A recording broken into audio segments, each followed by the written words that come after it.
বলছে ফকিন্নির পোলা, কোন রাজনীতিবিদ এই ছাত্ররা এত জীবন দিল, এটাকে ফকিন্নির পোলা বলার পরে এই দলের ব্যাপারে দেশের জনগণ কি সিদ্ধান্ত নয় সেটা তারা দেখবে ইনশাআল্লাহ। বলছে এই এনসিপি কে বলতেছে ন্যাশনাল চিলড্রেন পার্টি, কাউকে বলতেছে শিশু। আরে বাবারে, তারপরে তো আমরা তো পারি নাই, রাজনৈতিক দল আপনারা তো পারেন নাই। এই শিশুরাই তো ন্যাশনাল চিলড্রেন, এরাই তো ডাক দিয়েছিল। হ্যাঁ, এককভাবে তারাই সব করেছে আমরাও মনে করি না, একটা পর্যায় পর্যন্ত তারা গিয়েছিল, তারপরে আমরা হ্যান্ডেলিং করেছি সবাই মিলে, এবং আমরা সবাই মিলেই ভূমিকা নিয়ে এটা করেছি। এখন যারা এটা বলছেন তাহলে বোঝা গেল যে আপনাদের ভূমিকা যে দুর্বল ছিল, সেই যাতনায় সেই যন্ত্রণায় আপনারা ভুগতেছেন।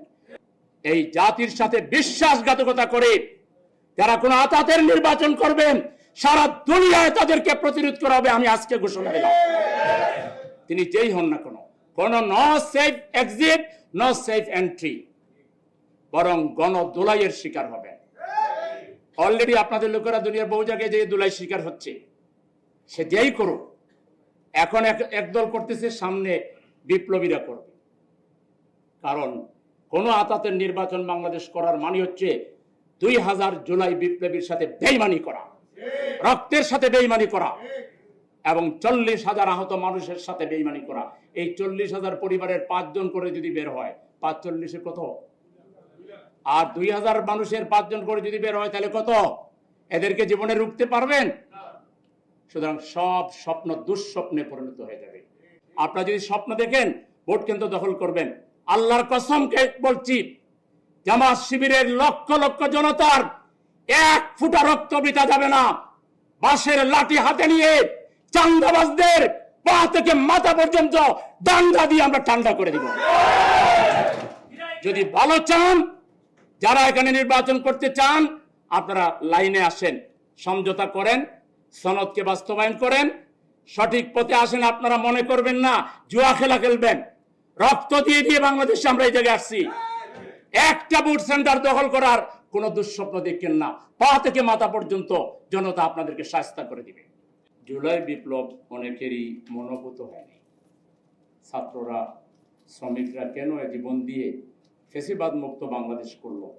যারা ফেসিবাদ কায়েম রেখে চাঁদাবাজি, টেন্ডারবাজি, খুন, ধর্ষণ, মিলেমিশে ভাগবাটোরা, দিনের বেলা 2 দল, রাতের বেলা 1 দল, এইটা চালু থাকবে। এই ছাত্ররা কেন ডাক দিল আর বাকিরা সবাই মিলে আমরা কেন নামলাম, এটা মনে হতো। এই জন্য ব্যঙ্গ করে বলছে এটা কালো লোকেরা করছে।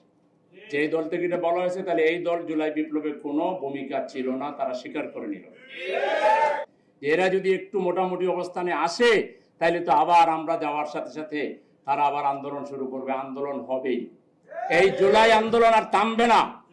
বাংলাদেশ থেকে চিরস্থায়ী ভাবে স্বৈরাচার ফ্যাসিবাদের কবর রচনা করা পর্যন্ত জুলাই আন্দোলন ছিল, আছে এবং থাকবে। এটাকে কেউ আর থামাতে পারবেন না। কারণ এই আন্দোলন শুধুমাত্র কতিপয় পলিটিক্যাল পার্টির সাথে আওয়ামী লীগের হয় নাই। এই আন্দোলন বাংলাদেশের কোলের শিশু থেকে 90 বছরের বৃদ্ধ মানুষের সাথে, আবাল বৃদ্ধ বনিতার সাথে আওয়ামী লীগের লড়াই। যে শিশু তার মাকে, তার ভাইকে, তার বাবাকে গুলিবিদ্ধ হতে দেখেছে, যে শিশু নিজে গুলিবিদ্ধ হয়েছে, তার ভাইয়েরা বোনেরা সাক্ষী, সেই শিশু যত আরো বেড়ে উঠবে, ততই এই হিংস্র দানবদের বিরুদ্ধে জ্বলে উঠবে। সুতরাং এই লড়াই আর থামার কোনো সুযোগ নেই। যারা পুরাতন ফ্যাসিবাদের সাথে মিলেমিশে, আধিপত্যবাদের সাথে মিলেমিশে নতুন ফ্যাসিবাদ কায়েম করতে চাচ্ছেন, তাদের স্বপ্নকে আমরা দুঃস্বপ্নে পরিণত করে দেব। এই বাংলাদেশে আপনারা যেটা ভাবতেছেন, সেটা এই বাংলাদেশে আমরা হতে দিব না। সুতরাং আমি সময় সংক্ষেপ করে বলে দিচ্ছি, এই সংস্কারকে আইনি ভিত্তি না দিলে, এবং যেটা বলা হচ্ছে আপনারা হয়তো এটা খেয়াল করছেন না কিনা, সেফ এক্সিট আর সেফ এন্ট্রি, মাখামাখি দুস্তি। কোথায় যাইবেন সেফ হয়ে? এই জুলাই বিপ্লবীরা সারা পৃথিবীতে আছে। আমরা পিয়ার চাচ্ছি কেন? যাতে আর ফেসিবাদ এখানে, স্বৈরাচার ফেসিবাদ এখানে যাতে কায়েম না হয়। পিয়ার হলে মনোনয়ন বাণিজ্য বন্ধ হয়ে যাবে, কালো টাকার খেলা বন্ধ হয়ে যাবে, ভোট কেন্দ্র দখলের খেলা বন্ধ হয়ে যাবে। আজকে মাননীয় প্রফেসর ডক্টর ইউনূস সাহেব, আপনি যদি এটা বাস্তবায়ন করতে না পারেন তা আপনার সরকারও ইল্লিগেল, জুলাই বিপ্লব ইল্লিগেল। এর আগে একজন বক্তা বলেছেন, তার মানে সবাইকে ফাঁসির মঞ্চে ঝুলতে হবে। বিদেশে গিয়ে পালায়ে থাকলেও ফাঁসি তো হয়ে যাবে, আপনার ফাঁসি কার্যকর করা যাক আর না যাক রায় হয়ে যাবে। সুতরাং রেহাই পাওয়ার কোনো সুযোগ নেই। আপনাদের লেজিটিমেসির জন্য, জুলাই বিপ্লবের লেজিটিমেসির জন্য আপনারা অন্ধ হয়েন না। আপনাকে নষ্ট করেছে সেই লন্ডন যাত্রা। আপনার মতো আন্তর্জাতিক খ্যাতিসম্পন্ন ব্যক্তিকে আপনার পরিষদের দালালরা, চামচারা ভুল বুঝিয়ে অ্যাওয়ার্ড আনার নামে, আপনার নামে, এই বিশ্ববিখ্যাত ব্যক্তির নামে আপনাকে বানাইছে ডাস্টবিন।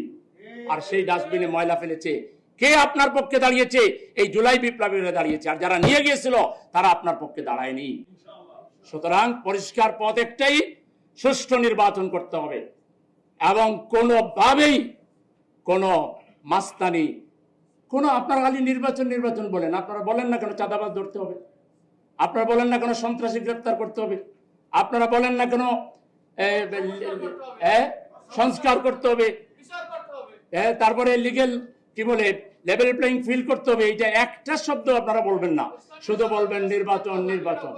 এগুলো বন্ধ করতে হবে।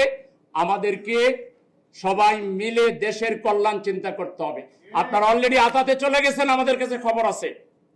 আতাতের নির্বাচন করে আপনারা পুরাতন ফ্যাসিবাদ আর আপনারা মিলে জাতির উপরে আবার সোয়ার হবেন। জাতি এটা কোনোভাবে মেনে নেবে না। আর একটা জুলাই যুদ্ধের মাধ্যমে আপনাদের এই স্বপ্নকে দুঃস্বপ্নে আমরা পরিণত করে দিব।